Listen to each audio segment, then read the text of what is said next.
the scariest player in NFL history.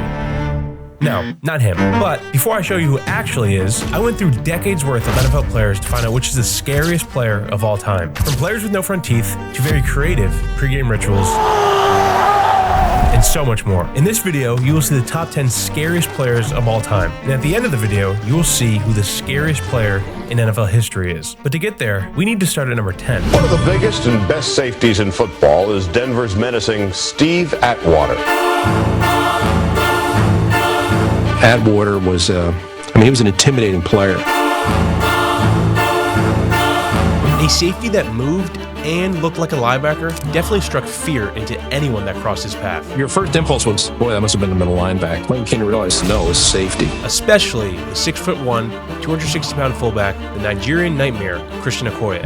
Oh man, he was the man. I mean, you turn on the film, you see him, going through the holes. He had great speed. He was about 6'1", 250 pounds. He was called the nightmare, the Nigerian nightmare. Yeah, the Nigerian nightmare, and no one could tackle him. He would just drag people. In the 1990 home opener, under the bright lights of Monday Night Football, Steve Atwater sent shockwaves through the league. They collided, and Steve laid him on his back. I've never seen anybody ever do that to Christian Okoye. That one play catapulted him to camp. And when I saw that, I said immediately, I want to do that. You got Okoye at fullback. I don't give a he playing wide receiver. Hey, Christian's still in. But Okoye's reign of terror ended with a single collision. I saw the hole open, and I hit it full speed, and I believe Christian was running full speed too. And unfortunately, I got him. Really gets banged back at the 14, and who else could do that but Atwater? I didn't break down, he didn't break down, and bam, just kind of lowered the shoulder, and boom, that's it. Good try, baby! That's the kind of impact, literally, the impact that Steve Atwater had. But one thing Steve Atwater didn't do was talk an aggressive amount of trash. And the player coming in at number 9 on our list, well, was the complete opposite. Regulator! Mount up! We're coming! An underrated D tackle that terrorized offensive players, not only for his play and his insane eye black, but for his trash-talking ability. All right, guys. Show's about to start, so let's move it out the way. And I can't sail my yacht. And then you add in the talking, the non-stop talking. You'd swear this guy's nuts. But he was nuts. Bonafide, certifiable nuts. Save me from this squeeze.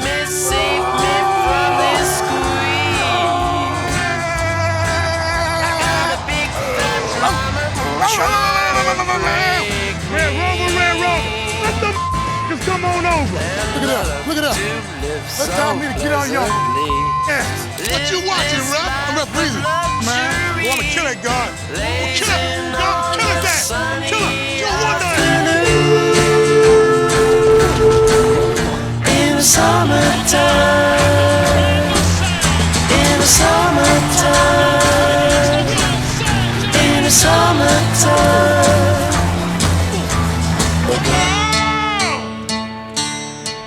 Come with me. John Randle needed to be on this list. You can't have a top 10 scariest NFL players of all time list without John Randle. But the player that is coming in at number 8 also needed to be on this list as well.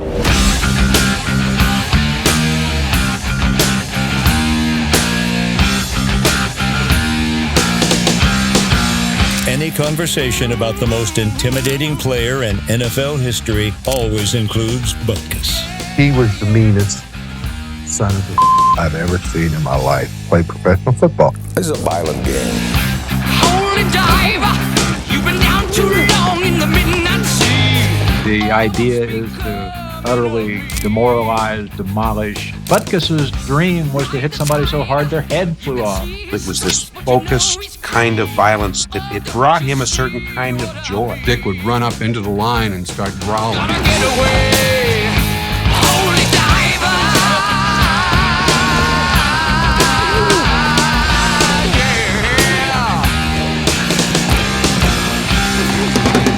I remember when O.J. Simpson was in the league, I said, what was it like playing against Butkus? And he said, whenever I got the ball, I kept looking around saying to myself, where is he? Where is he? Everybody was terrified. He wouldn't tackle you like a normal linebacker would. He would wrap his arms around you and engulf you. You had nowhere to go. From 1965 to 1973, the sounds of Dick Butkus making tackles echoed across the playing fields of the NFL like cannon fire.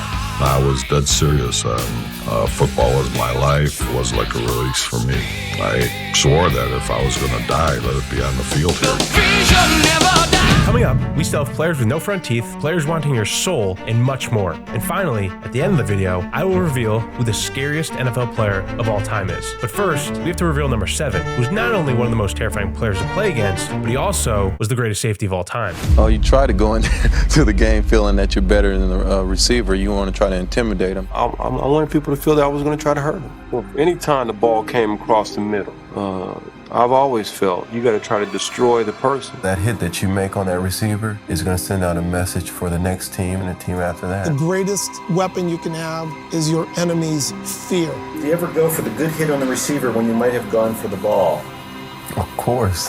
Ronnie thought that making a big hit in a game could change the momentum of a game. You got to deliver a woo hit. You got to deliver a woo hit, and that means when the crowd goes woo. This is a guy who utterly refuses to lose. He does not understand the concept of giving up. Number 42 did more than just intimidate opposing receivers. He annihilated them.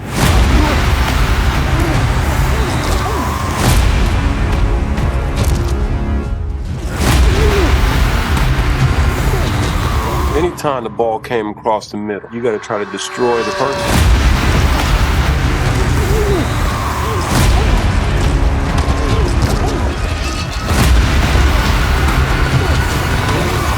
I've never taken losing lightly, because if you show me a loser, you got a coward. You show me a loser, he's a quitter. Imagine being on offense and knowing Ronnie Lott is on the other side of the ball and he's just itching to take your head off. Now imagine a player on the other side of the ball, has no front teeth, is 6'4", and is middle linebacker for one of the greatest defenses of all time. Well, that player is number 6 on our list. Legend has it, he ate glass and pounded his head against lockers before waging war. He announced on a Monday night game that all quarterbacks should wear dresses. He was Count Dracula in cleats, the remorseless linebacker for Pittsburgh, Transylvania.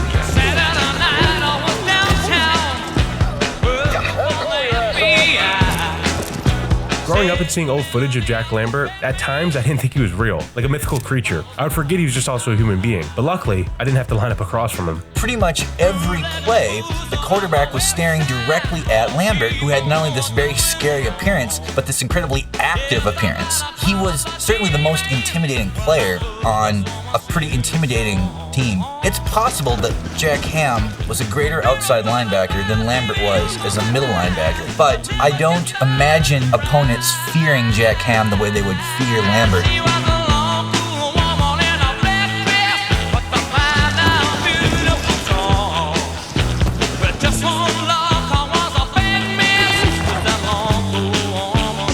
Speaking of scary, and speaking of Steeler linebackers, number 5 on our list is both. My objective when tackling someone was to put them out of that game. I didn't want to injure them, but I wanted them to hurt and not be able to finish that game. They could play next week, but that was my objective every time I tried to tackle somebody. Oh, I'm gonna kill your ass! I'm gonna kill your ass, Chad! He's one of the most intimidating, scariest football players that I've ever been around. You might be wondering where James Harrison got his intimidating presence or mean streak from. Well, he actually got it from his mother. Jack Lambert, people said that he has a mean streak. Do you think you have some of that? My mom has a real bad mean streak, I guess.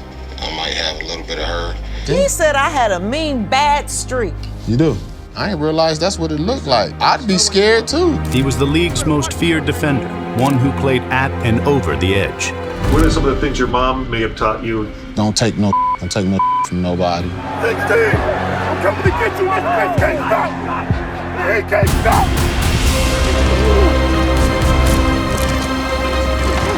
If I had knew they were going to find me $75,000, dude, I would have did everything I could to try and make that the most grotesque hit that the NFL had ever seen, because I only gave them 30 to 40%.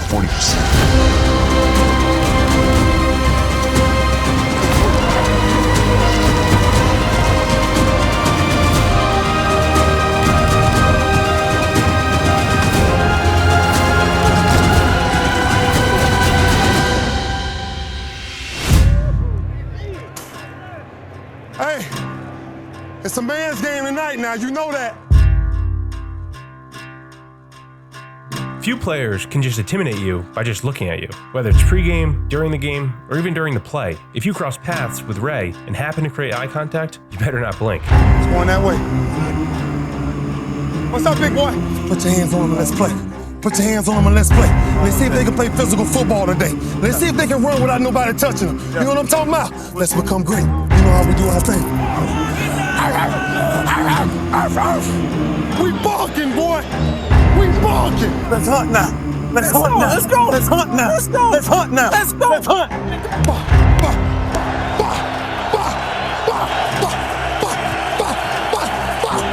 You think at the level of national football, like you can't intimidate players, but you're telling me that you can. Ray can. You can't hurt this. I'm a machine, jerk. This a man's game, boy.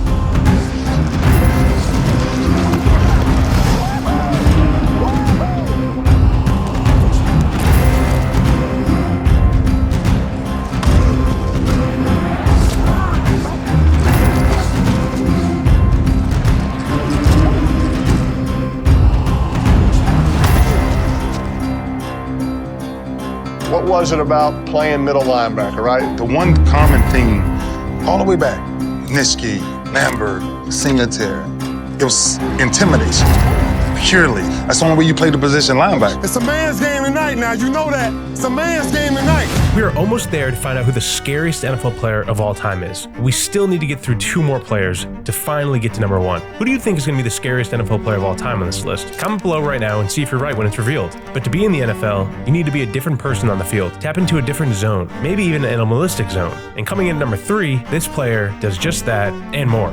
Every great warrior or every great actor, whoever it may be, I think they all have that point to where they transform from this person and jump into another personality. It was game time, like a light switch turned on, and he became something else. He transformed. He goes from Brian Dawkins during the course of the week. Game day, he's Wolverine. The time is gone. The time is gone. I was just so hyped, and I just thought of just crawling out like I'm an animal, like I'm going to eat. Teammates like, what's wrong with him? He's crazy. He was like, Spikes, I'm gonna take his soul. And I was like, what? I'm gonna take his soul. I want to see how bad he wants to play.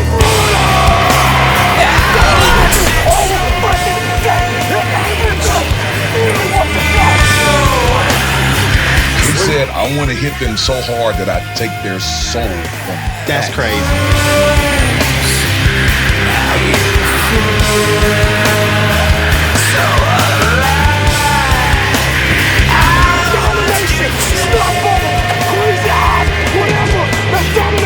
Tell him to get it down, Cooley. Get me all you want. Yeah, but you gon' feel it, Cooley. I'm telling you, you gon' feel it. If you were lining up across from a player, and that player genuinely thought he was a Wolverine and was speaking in literal tongue,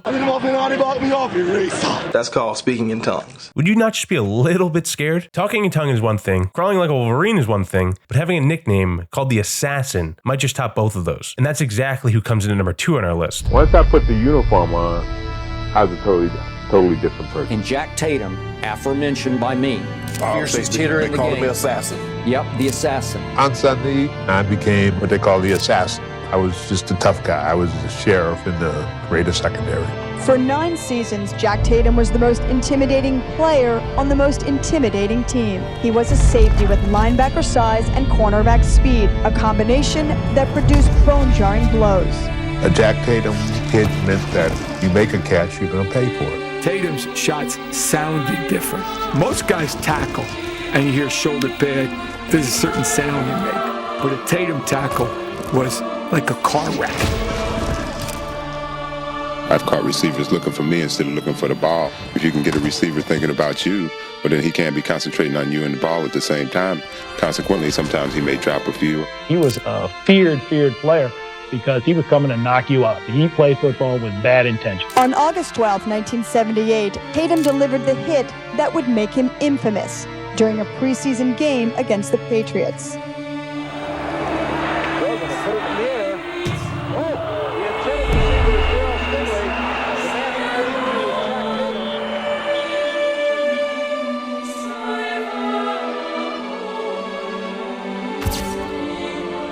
Tatum's hit turned Stingley, a budding star wide receiver, into a quadriplegic. Did you ever apologize to Darryl Stingley? No, I didn't. And I will tell you why. I apologize because Darryl got hurt, and I'm sorry he got hurt, but I will never apologize for the way I play football. Before we get to the scariest NFL player of all time, let's take a look at some honorable mentions. What's up, boy?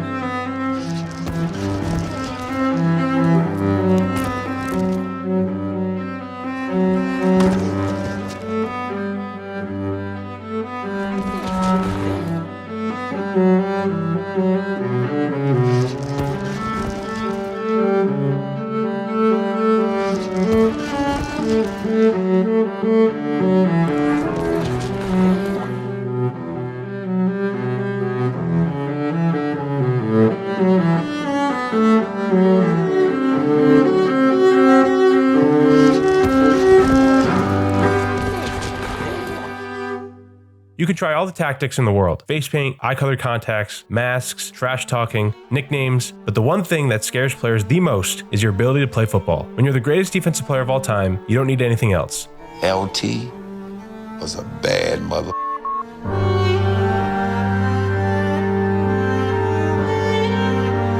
He's changed the game of football because he's just so dominating. This joker just intimidate people, man. And it was so intimidating. Either the tackle or the quarterback. If they had to block him, they were shaking. I'm so nervous. I'm in the backfield. My hands are literally shaking on my knees. Intimidating, like intimidating. And it took me until recently to not be intimidated when I see LT. His speed, his tenacity, his fearlessness, and intimidation. But that joker, when he stood up and you saw him lean like that. Oh boy, oh boy. Man. Oh. Hey, Sully, you better hope I never get back in there. I will kick your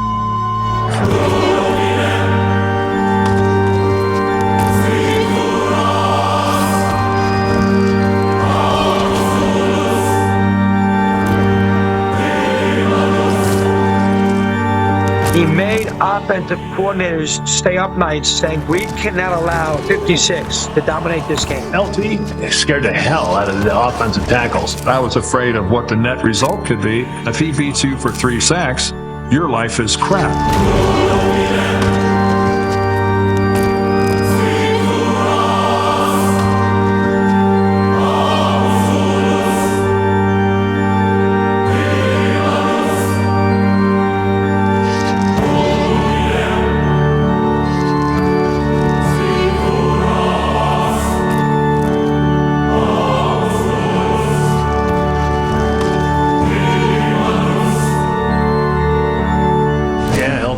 Man, he was something.